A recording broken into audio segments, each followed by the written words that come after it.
पहाड़ों के बीच बसा हुआ एक गांव जिसका नाम था नारायणपुर। उस गांव में दो बहनें रहा करती थीं। बड़ी बहन का नाम दमयंती और छोटी बहन का नाम किशोरी था। दमयंती का पति राकेश गांव का अमीर और जाना माना व्यक्ति था। राकेश के पास अपना खुद का व्यापार और खुद के खेत खलियान थे, जिसके कारण दमयंती को धन आदि की चिंता नहीं थी। साथ ही दमयंती ने राकेश के साथ प्रेम विवाह किया था, जिसके कारण वह और अधिक खुश थी। राकेश अपनी पत्नी की हर बात मानता था और उसे हर महीने कुछ न कुछ उपहार जरूर दिया करता था।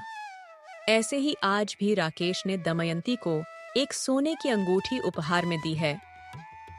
आज फिर आप मेरे लिए सोने की अंगूठी ले आए हैं। सच में मेरे तो भाग्य ही खुल गए। आपसे शादी करके आप मेरे सबसे अच्छे पतिदेव हैं, जो हर दिन कुछ ना कुछ मेरे लिए लाते ही रहते हैं। लेकिन मैंने आपसे जो सोने के हार का सेट मंगवाया था, वह आप मुझे कब ला कर दोगे? अरे भाग्यवान, बस इस सीजन की फसल कट जाने दो। जैसे ही फसल कट जाएगी, मैं तुम्हें तुम्हारा सोने का हार भी दिलवा दूंगा। आप सच में दुनिया के सबसे अच्छे पति हैं, जो मेरी हर ख्वाहिश का ध्यान रखते हैं। अरे दमयंती, यह तो मेरा कर्म है कि मैं तुम्हारी हर ख्वाहिश को पूरा करूं। और वहीं दूसरी तरफ देखो, तुम्हारी बहन ने कैसे गरीब आदमी से शादी कर ली है। मुझे नहीं लगता कि वह तुम्हारी बहन को कुछ लाकर भी देता होगा या नहीं। सही कहा है जी आपने। मुझे भी नहीं लगता कि वह भिखारी उसे कुछ देता भी होगा या नहीं। पता नहीं, मेरी बहन ने उस भिखारी में ऐसा क्या देखा जो उस भिखारी से शादी कर ली। लेकिन आपसे शादी करके तो मेरे भाग्य ही खुल गए। वहीं दूसरी तरफ झोपड़ी में छोटी बहन किशोरी अपने पति मुकेश के साथ बैठी है। किशोरी का पति मुकेश एक गरीब लकड़हारा है। लकड़ियां बेचकर ही उसके घर का गुजारा होता था।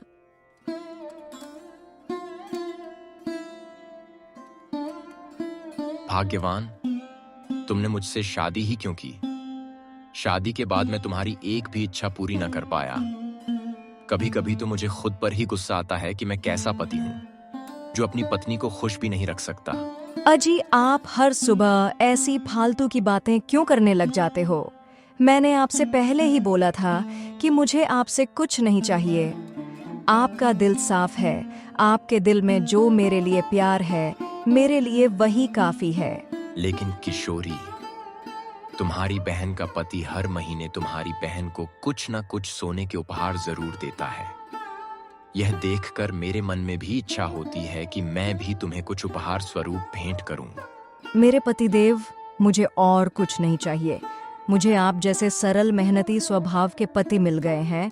मेरे लिए इतना ही काफी है। लेकिन भाग्यवान, तुम्हारी बहन अपने सोने के आभूषणों का जो तुम्हें घमंड दिखाती है, मुझे यह देखकर अच्छा नहीं लगता। अजी, हमें उनसे क्या लेना? वह अपनी जिंदगी में खुश रहे और हम अपनी जिंदगी में खुश हैं। खैर, अभी यह बातें छोड़ो। घर में चूल्हा जलाने के लिए लकड़ियां खत्म हो चुकी हैं।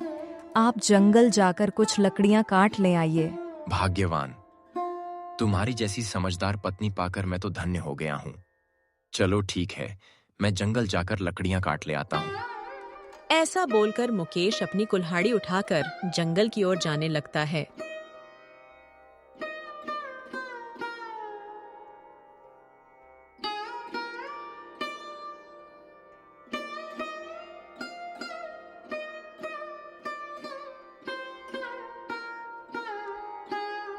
जंगल में पहुंचकर मुकेश जैसे ही लकड़ियां काटने लगता है, तभी उसके कानों में एक जानवर की आवाज टकराई।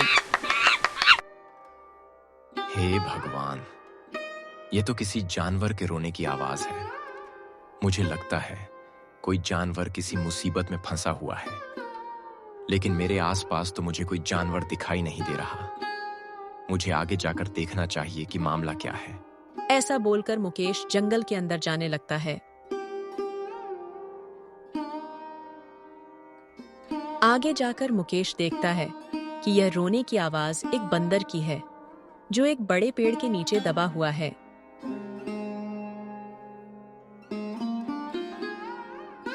अच्छा, तो यह रोने की आवाज इस बंदर की थी। मुझे जल्दी से यह पेड़ हटा देना चाहिए, जिससे इस मासूम बंदर की जान बच जाए। मुकेश जल्दी से बंदर के ऊपर गिरा हुआ पेड़ हटा देता है, जिससे बंदर की जान में जान आई। अब तुम ठीक हो प्यारे बंदर, मैंने तुम्हारे ऊपर से पेड़ हटा दिया है। अरे प्यारे मनुष्य, तुम्हारा बहुत बहुत शुक्रिया। बंदर की बात सुनकर मुकेश हैरान हो जाता है। अरे तुम बंदर होकर इंसानों की भाषा में कैसे बात कर सकते हो? अरे प्यारे मनुष्य, तुम मुझसे डरो मत। ये बहुत पुरानी बात है। जब एक साधु को एक सांप ने काट लिया था, तो मैंने उन्हें इसी जंगल में से कुछ जड़ी बूटियां लाकर दी। उन जड़ी बूटियां का उपयोग करके वह साधु स्वस्थ हो गए और उन्होंने मुझे वरदान स्वरूप यह वरदान दिया कि मैं इंसानों की तरह बातें कर सकूंगा, उनकी भाषा को समझ सकूंगा। आज तुमने मेरी मदद की है, इसलिए तुम मेरे अच्छे मित्र बन गए हो। मित्र? लेकिन तुम तो एक जानवर हो। मित्र, अगर तुम्हें जीवन में किसी भी समस्या का सामना करना पड़े तो बस मुझे याद कर लेना। इस जंगल में आकर मुझे पुकारना, मैं तुम्हारी मदद करने के लिए अवश्य आऊंगा। इतना बोलकर वह बंदर जंगल की ओर चल देता है। इधर मुकेश भी अपने घर की ओर आने लगता है।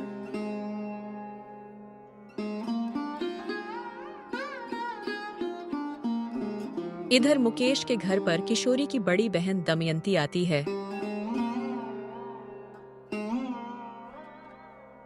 अरे किशोरी, ओ किशोरी, कहाँ मर गई? जल्दी आ। जी दीदी, आइए बैठिए, मैं चाय बनाती हूँ। अरे नहीं, मुझे तुम्हारे घर की वह काली चाय नहीं पीनी। मैं तो तुमसे बस इतना पूछने आई थी कि तुम्हारा वह भिखारी पति तुम्हें कुछ देता भी है या नहीं। मेरा पति तो मुझे हर महीने कुछ ना कुछ उपहार जरूर देता रहता है। तुमने उस भिखारी में ऐसा क्या देख लिया जो तूने उस भिखारी से शादी कर ली? दीदी, कृपया करके आप मेरे पति के बारे में ऐसा तो न कहें। आपने अपने पति का पैसा देखकर उनसे शादी की थी और मैंने अपने पति का सरल और मेहनती स्वभाव देखकर उन्हें पसंद किया था। देख किशोरी, मैं तेरी बड़ी बहन हूँ और बड़ी बहन होने के नाते मैं तुझे यह सलाह देती हूँ कि तुम अपने इस भिखारी पति को छोड़कर किसी अच्छे धनवान व्यक्ति से शादी कर लो। कम से कम तेरी जिंदगी तो सुधर जाएगी। अरे दीदी, आप यह कैसी बातें कर रही हो? मेरे पति जैसे भी हैं, मैं उनके साथ खुश हूँ। और खबरदार, आगे से अगर आपने ऐसी बात की तो। देख देख, अपनी बहन से कैसे जुबान लड़ा रही है। ऐसे घर में अब मैं और नहीं रख सकती। ऐसा बोलकर दमयंती अपने घर चली जाती है। बाहर मुकेश खड़ा हुआ ये बातें सुन रहा था।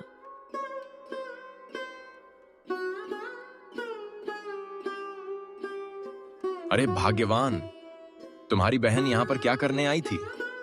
कुछ नहीं जी, वह तो ऐसे ही मुझसे मिलने आई थी। मैंने सब सुन लिया है किशोरी। तुम्हारी बहन यहाँ पर हमें हमारी गरीबी का ताना देने आई थी। भाग्यवान, अब मैं पूरी मेहनत करूंगा और तुम्हारी हर एक इच्छा को पूरा करूंगा, जिससे तुम्हें अपनी बड़ी बहन के ताने नहीं सुनने पड़ेंगे। अजी, मेरी कोई इच्छा नहीं है, बस आप मेरे साथ खुश रहिए, मैं इसी में खुश हूँ। भाग्यवान, चलो ठीक है, अब मैं खेतों में जा रहा हूँ। तुम ऐसा करना, वहीं पर खाना बनाकर ले आना, हम दोनों वहीं पर खाना खा लेंगे। ऐसा बोलकर मुकेश खेतों में चला जाता है और खेतों में जाकर वहां पर खेती बाड़ी का काम करने लगता है। कुछ समय बाद किशोरी भी खाना लेकर आ जाती है। दोनों मिलकर खाना खाते हैं। फिर अगली सुबह किशोरी मुकेश से बोलती है, अजी, आज घर में एक दाना भी खाने के लिए नहीं है। ऐसी तो हम भूखे मर जाएंगे। पहले जैसे तैसे 2 वक्त की रोटी खाकर गुजारा हो रहा था, लेकिन अब तो घर में एक टाइम का खाना बनाने के लिए भी अनाज नहीं है। भाग्यवान, मैं गांव में जाकर कुछ काम ढूंढने की कोशिश करता हूँ। ऐसा बोलकर मुकेश गांव में काम करने के लिए चला जाता है, लेकिन उसे कहीं भी काम नहीं मिलता। थक हार कर वह जंगल के किनारे एक पेड़ के नीचे बैठ जाता है। तभी वहां पर वह बंदर आता है।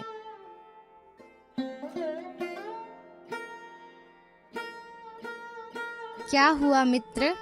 आज तुम इतने दुखी क्यों लग रहे हो? अगर कोई परेशानी है तो मुझे बताओ, तुम्हारी समस्या का हल जरूर करूँगा। बंदर के ऐसा पूछने पर मुकेश सारी बात उस बंदर को बताता है।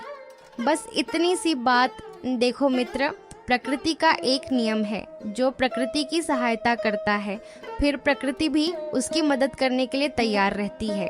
जैसे तुमने मुश्किल समय में मेरी सहायता की थी, आज मैं भी इस मुश्किल भरे समय में तुम्हारी सहायता अवश्य करूँगा।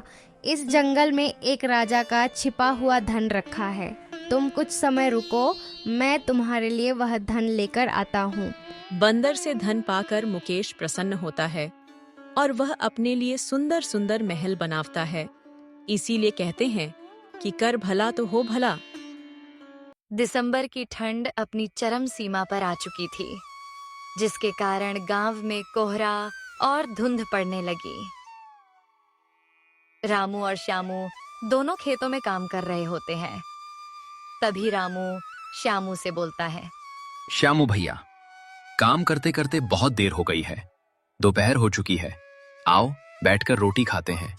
चलो भाई रामू, भूख तो मुझे भी लग रही है। आओ पहले अपनी भूख शांत कर लेते हैं।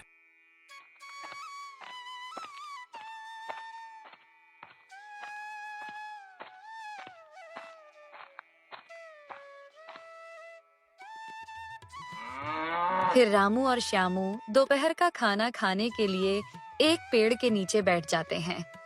तभी रामू श्यामू से कहता है, अरे श्यामू भाई, आज दोपहर के खाने में क्या लेकर आए हो? भाभी ने क्या बनाकर भेजा है?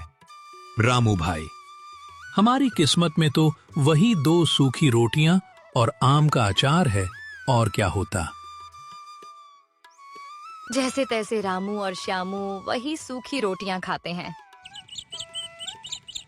रोटी खाकर रामू श्यामू से कहता है, भाई श्यामू, एक तो ये दूसरों के खेतों में आकर काम करना और ऊपर से मजदूरी के नाम पर वही 300 रुपए। मैं तो ऐसी जिंदगी से परेशान हो चुका हूँ। हाँ भाई, अब 300 रुपए में एक मजदूर आदमी क्या ही कर सकता है। घर का खर्च भी देखना पड़ता है, बच्चों के स्कूल की फीस भी देनी पड़ती है। मैं तो सोच रहा हूँ कि अपना कोई खुद का काम शुरू करूँ, जिससे मुझे फायदा भी मिलेगा और मेरा खुद का काम भी हो जाएगा। ऐसे ही दोनों बातें करते हैं और समय बीत जाता है। फिर शाम को रामू और श्यामू अपने घर आने लगते हैं। रास्ते में वह देखते हैं कि एक ठेले पर लोगों की बहुत भीड़ लगी हुई है। अरे श्यामू भाई, ये ठेला हमारे गांव में नया लगता है। ये किस चीज का ठेला है? आओ चलकर देखते हैं। ठेला चाहे जिस भी चीज का हो, लेकिन लोगों की भीड़ बता रही है कि इस ठेले वाले के पास कुछ अलग है। चलो चलकर देखते हैं। फिर रामू और श्यामू उस ठेले वाले के पास जाते हैं। वहां जाकर वह देखते हैं कि यह समोसे का ठेला है। अरे भाई, लगता है कि तुम इस गांव में पहली बार आए हो। हाँ भाई, मैंने अपना यह खुद का काम शुरू किया है, इसलिए मैं आपको नया लग रहा हूँ। तुम्हारे समोसे की खुशबू तो बहुत अच्छी आ रही है। लाओ, लगे हाथ हमें एक एक समोसा खिला ही दो। फिर समोसे वाला उन्हें अपने स्वादिष्ट और चटपटे समोसे खिलाता है। गर्मा गर्म समोसे खाते ही रामू और श्यामू की मानो सारी ठंड उतर गई हो। इतनी ठंड में इतने गर्मा गर्म समोसे, वाह भाई, तुम्हारे समोसे का तो कोई जवाब ही नहीं। बस भाई, सब आपकी मेहरबानी है। मैंने आज ही नया काम शुरू किया है और भगवान की कृपा से मेरा काम पहले दिन ही चल पड़ा है। बस आप लोग ऐसे ही अपना प्यार देते रहना। फिर रामू अपने घर आता है, जहां उसकी पत्नी उसका इंतजार कर रही होती है। अजी, आज तो आपने आने में बहुत देर कर दी। गुड़िया कब से आपकी राह देख रही थी, फिर राह देखते देखते वह सो गई। अरे भाग्यवान, मैं तुम्हें क्या बताऊं, रास्ते में एक नया समोसे का ठेला खुला है, बस वहीं थोड़ी देर लग गई। क्या कहा? हमारे गांव में भी समोसे का ठेला खुला है। आप तो अकेले अकेले ही समोसे खा गए। कम से कम गुड़िया के लिए तो समोसे लेकर आते। अरे भाग्यवान, नया नया ठेला खुलने के कारण आज उसके ठेले पर बहुत ज्यादा भीड़ लगी हुई थी। कोई बात नहीं, मैं कल तुम्हारे लिए समोसे जरूर लेकर आऊंगा।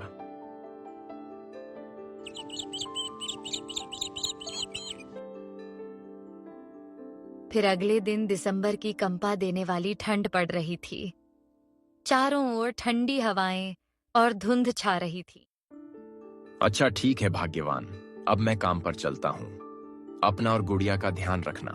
जरा सुनिए, आज शाम को आते हुए मेरे लिए और गुड़िया के लिए गर्मा गर्म समोसे जरूर लेकर आना। जब गुड़िया समोसे खाएगी तो खुश हो जाएगी। अच्छा ठीक है भाग्यवान, मैं तुम्हारे लिए और गुड़िया के लिए समोसे जरूर लेकर आऊंगा। चलो ठीक है, अब मैं चलता हूँ। रास्ते में रामू को उसका दोस्त श्यामू मिलता है। तभी श्यामू रामू से बोलता है, अरे रामू भाई, देखो आज कितनी ठंड पड़ रही है। ऐसी ठंड में तो घर में बैठे रहने का ही मन करता है। हाँ भाई श्यामू, आज तो ठंड ने सारे रिकॉर्ड ही तोड़ दिए हैं। एकदम से इतनी ठंड, न जाने आगे क्या होगा। तभी आगे उन्हें उनका मालिक मिलता है। चेहरे पर पैसे का घमंड साफ साफ दिखाई दे रहा था। अरे रामू और श्यामू, मैं तो तुम्हारे पास ही आ रहा था। चलो शुक्र है कि तुम मुझे रास्ते में ही मिल गए। अरे मालिक, आपने इतना आने का कष्ट क्यों किया? हमें बता देते, हम खुद आपके पास आ जाते। अरे नहीं, मैं तो तुम्हें ये बताने आया था कि अब मेरे खेतों में कुछ काम नहीं रहा। तुम तो जानते ही हो कि इन दिनों में कितनी ठंड पड़ रही है और ठंड के कारण खेतों में कोई काम ही नहीं रहा। इसलिए तुम आज से ही काम पर मत आना। अरे मालिक, आप ये क्या बोल रहे हैं? अगर हम आपकी खेतों में काम नहीं करेंगे तो हम कहाँ जाएंगे? हमें तो कोई दूसरा काम भी नहीं आता। अब जब मेरे खेतों में कुछ काम ही नहीं रहा तो मैं तुम्हें काम पर क्यों रखूं? ऐसे तो तुम बिना काम किए मेरे मुफ्त के पैसे खाते रहोगे। अरे नहीं मालिक, हमें कुछ और काम दे दीजिए। हम आपके पास कोई भी काम करने के लिए तैयार हैं। अरे भाई नहीं, तुम्हें सुनाई नहीं देता क्या? बस आज से और अभी से मेरे पास आने की कोई जरूरत नहीं है। अपना कोई दूसरा काम देखो। ऐसा कहकर मालिक वहां से चला जाता है। अरे भाई, अब हम क्या करेंगे? कहाँ जाएंगे? इतनी ठंड में तो हमें कोई काम भी नहीं देगा। हाँ भाई, मैं भी यही सोच रहा हूँ। जो हर रोज के 300 रुपए मिलते थे, अब वो भी हाथ से गए समझो। चलो ठीक है भाई, अब तो मुझे पशुपालन का काम ही करना पड़ेगा। मेरे ससुर जी कह रहे थे कि उनके पास बहुत सारी भैंसें हैं। मैं तो वही जाकर कुछ काम देखूंगा। ऐसा बोलकर श्यामू वहां से चला जाता है और पीछे रामू अपने काम को लेकर गहरी सोच में खड़ा रहता है। ऐसे ही कुछ देर बाद वहां से एक साधु बाबा गुजरते हैं। वह रामू को देखकर रामू से कहते हैं, अरे बेटा, बड़े परेशान लग रहे हो, क्या हुआ? अगर कोई समस्या है तो मुझे बताओ। बाबा, मेरा काम मुझसे छीन गया है। मालिक ने मुझे काम पर से निकाल दिया है। मेरे पास कुछ और काम नहीं है। अब मैं क्या करूं? साधु बाबा देखने में कोई पहुंचे हुए संत लग रहे थे। उनके चेहरे पर नूर और उनकी आंखों में अलग तेज था। रामू की बातें सुनकर बाबा रामू से कहते हैं, बेटा, तुमने अपने मन में जो सोच रखा है उसके ऊपर काम करो। देखना, तुम अपनी सोचे हुए काम में जरूर सफल हो जाओगे। रामू को हौसला देकर वह साधु बाबा वहां से चले जाते हैं। फिर रामू अपने मन में कई तरह के सवाल लिए अपने घर की तरफ जाने लगता है।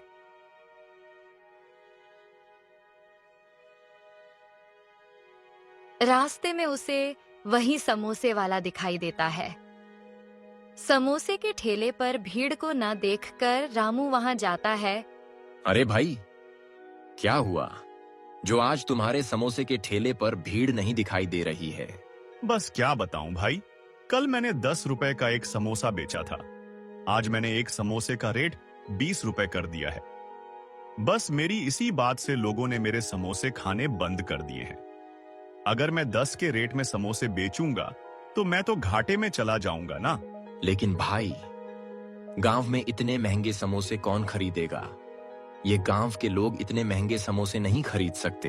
अरे कोई बात नहीं, अब तो मैं शहर में जाकर समोसे बेचूंगा। वहां समोसे बेचकर मैं जल्दी अमीर बन जाऊंगा। समोसे वाले की यह बात सुनकर रामू को एक विचार आता है। वह मन ही मन सोचने लगता है, क्यों ना मैं भी इसकी तरह ही समोसे बेचूं? हो सकता है कि मेरा यह काम चल पड़े।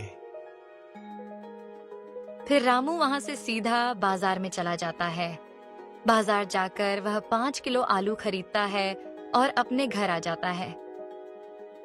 रामू के हाथ में थैला देखकर उसकी पत्नी उससे बोलती है, अजी क्या हुआ? आज आप दोपहर में ही घर पर आ गए और इस थैली में क्या आप हमारे लिए समोसे लेकर आए हैं? अरे नहीं भाग्यवान, समोसे का रेट बहुत महंगा हो गया है। अब हम खुद समोसे बनाकर बाजार में बेचेंगे। फिर रामू समोसे बनाने के लिए आलू को उबालने लगता है। फिर वह उबले हुए आलूओं में बारीक कटा हुआ प्याज, नमक, हरी मिर्च और कुछ खड़े मसाले डालता है और फिर वह आलूओं को समोसे में भरकर समोसे तेल में तलने लगता है, जिससे घर में चारों तरफ एक छटपटी सी खुशबू छा जाती है। आओ आओ, 10 रुपए का एक समोसा, 10 रुपए का एक समोसा। सर्दी में गर्मा गर्म समोसे खाओ, सर्दी दूर भगाओ। आओ आओ। समोसे का 10 रुपए दाम सुनकर 2-3 लोग रामू के ठेले के पास आते हैं। अरे रामू, तुमने नया काम शुरू किया है क्या? चलो ठीक है, दूसरा समोसे वाला तो 20 का एक समोसा बेच रहा है, तुम 10 रुपए में समोसे बेच रहे हो। बड़ी अच्छी बात है। इस कड़ाके की ठंड में गर्मा गर्म समोसे मिल जाए, फिर और क्या ही चाहिए। लाओ, हम दोनों के लिए एक एक समोसा लगा दो। फिर रामू उन्हें अपने बनाए हुए गर्मा गर्म समोसे परोसता है। समोसे खाकर वह दोनों रामू की बड़ी तारीफ करते हैं। फिर कुछ ही देर में रामू के सारे समोसे बिक जाते हैं। रामू के ठेले पर लगी हुई भीड़ रामू की खुशी का कारण बन रही थी और ऐसे पहले दिन ही रामू का अपना खुद का काम चल पड़ता है। साधु बाबा की बोली हुई बात रामू के लिए सच साबित हो जाती